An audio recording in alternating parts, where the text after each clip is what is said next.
5 tips you can utilize to stay productive during this quarantine lockdown. For those of you who are new to my channel, my name is Jasmine. I'm a full-time data scientist in the Silicon Valley tech company. At the same time, I compete for bodybuilding and I'm a Muay Thai fighter. I also do a lot of dance performances. So I constantly have to juggle around the things. And along the way, I learned a couple of tricks and tips that I'm going to share with you. Please make sure to give a thumb up to this video and subscribe. That will help me a lot. Now, without further ado, let's get started.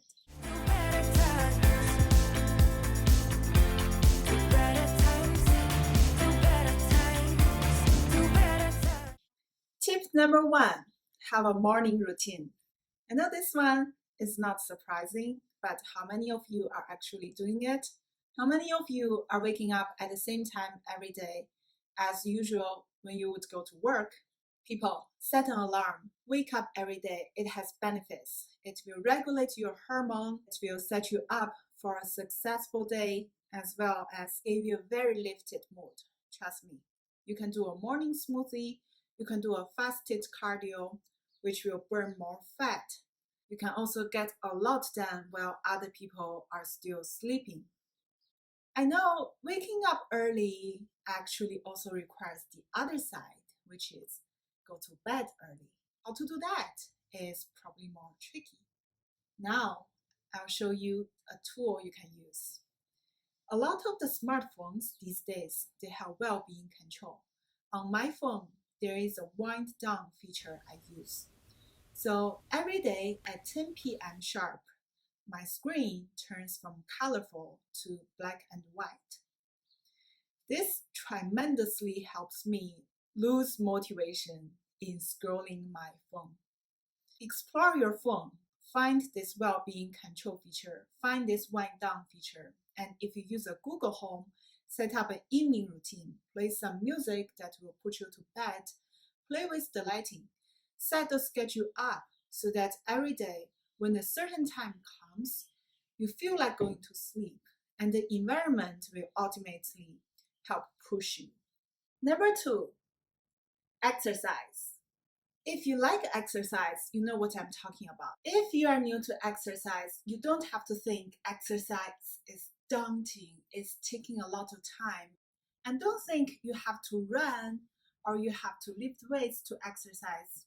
Actually, fidgeting your finger is exercise.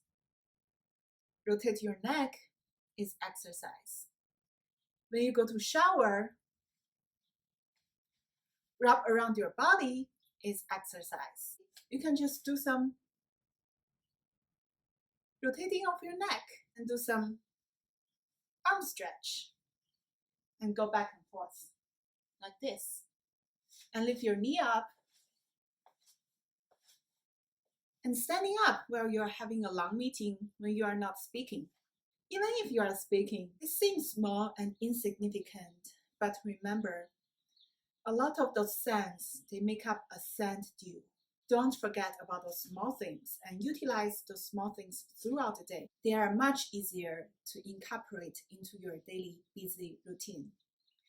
Tip number 3, nutrition. Exercise and nutrition, they go hand in hand. Don't separate them. They are the best couple. You don't want to separate them. So I know there is a world of nutrition information out there. What would you trust? What would you listen to? It's very confusing. And I'm by no means a dietitian, but what works for me is 2 things. Having protein and having whole source of food.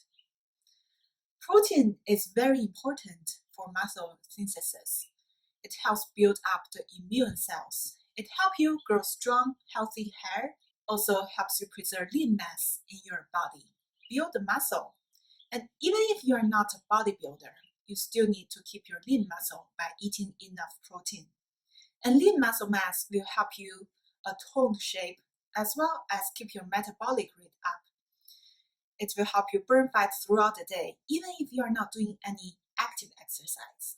Another thing is whole foods, because whole foods is big in volume compared to a cookie, a pizza. A whole foods is this much. And in terms of calorie, it's this much. Processed food is this much. In terms of calorie, it's this much. I think you get the idea. So choose some whole foods.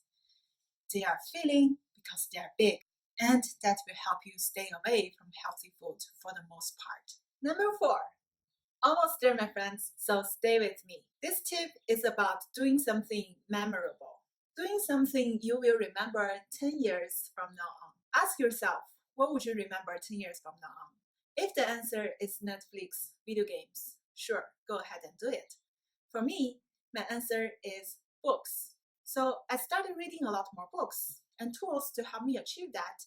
One thing is Audible, because you can do house chores, washing the dishes, wiping the floor, go out for a walk, and listen to Audible at the same time. Another tool that helps me is Goodreads. It's a book review website. It has millions of books. You can see what your friends are reading. You can mark your own reading progress, your reading plans. And it's very gratifying when you mark a book read and you can write a little summary, not only help you, give you an opportunity to summarize the book you just read, but also 10 years from now on, you read your own summary, you get some inspiration, what I thought back then, and maybe you think, oh, what an idiot I was back then. Either way, this will keep the experience memorable. Finally, tip number 5. You made this far, my friend. I give you a thumb up. This tip is about keep track of everything. Calorie intake, hours you spent in each task, including work, reading, social media, cooking, eating, sleeping. And finally, your urges to keep checking social media. So tracking calorie, if it's too hard for you, a tool is MyFitnessPal. And also, if you don't want to enter everything into MyFitnessPal, you just take a picture of your food. It helps you remember that extra cookie you ate when you're stressed. You actually eat 2 cookies, didn't you? And keep track of every hour you spend will help you keep a counting book of your time. It's your most important resource. It's your currency.